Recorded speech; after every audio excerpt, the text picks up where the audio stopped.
নমস্কার বন্ধুরা, চলে এলাম খিচুড়ির রেসিপি নিয়ে। তো খিচুড়ির রেসিপিটা করবো আমি একবারে প্রেশার কুকারে, কড়াই তো ধরবই না।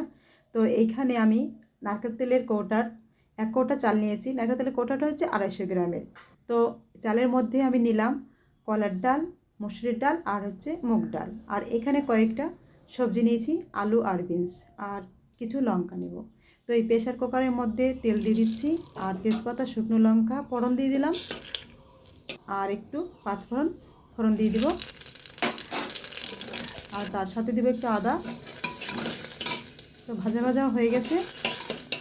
আমি এখন এর মধ্যে সবজিগুলো কেটে রেখেছিলাম সেগুলো প্রেশার কুকারের মধ্যে দিয়ে দেবো।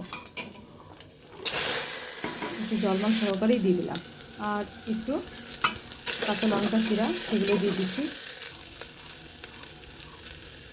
হলুদ দিয়ে দিলাম একটু, আর একটু লবণ।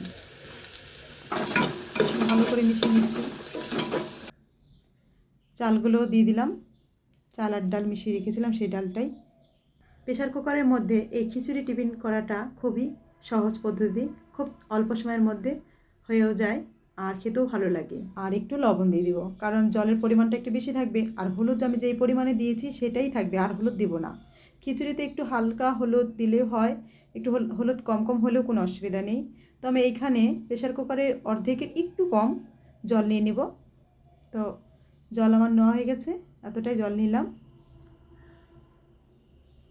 প্রেশার কুকারের মুখটা আমি বন্ধ করে দেব।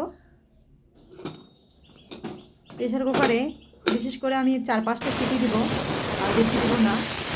4-5টা সিটি দেওয়ার পরে আমি বন্ধ করে রেখে দেবো। মুখটা খুলবো না, সঙ্গে সঙ্গে খুলবো না, যতক্ষণ গ্যাসটা থাকবে ততক্ষণ বন্ধ করেই থাকবে।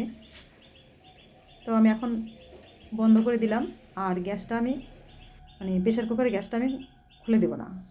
তো আমার সব গ্যাসটা বেরিয়ে গেছে, হয়ে গেছে মোটামুটি। তো দেখতে পাচ্ছ একবারে ধোঁয়ায় অন্ধকার হয়ে গেছে, আর খিচুড়িটা ভালো মতো দেখতে পাওয়া যাচ্ছে না। তো ধোঁয়াটা চলে যাওয়ার পরে আমি আবার ক্যামেরাটা ধরেছি। তো দেখতে পাচ্ছ কি সুন্দর একবার মাখা মাখা হয়েছে। আমি এই প্লেটে বেড়ে নেব। এটা হচ্ছে সকালবেলার টিফিন, মানে কোনো মশলা জাতীয় জিনিস খাবার না খেয়ে প্রতিদিন যদি নিয়ম করে এরকম খিচুড়ি করে খাওয়া যায় তো শরীরের পক্ষে খুবই উপকার। তো আমি এখানে মিষ্টি কুমড়া ফুলের বড়া নিয়ে নিয়েছি। তো বড়া দিয়ে খেলে তো দারুণ লাগে, আর কোনো কিছু চাই না। তো ভালো লাগলে বন্ধুরা অবশ্যই একটা লাইক করবে, সাবস্ক্রাইব করবে। টাটা, দেখা হবে নতুন ভিডিওতে।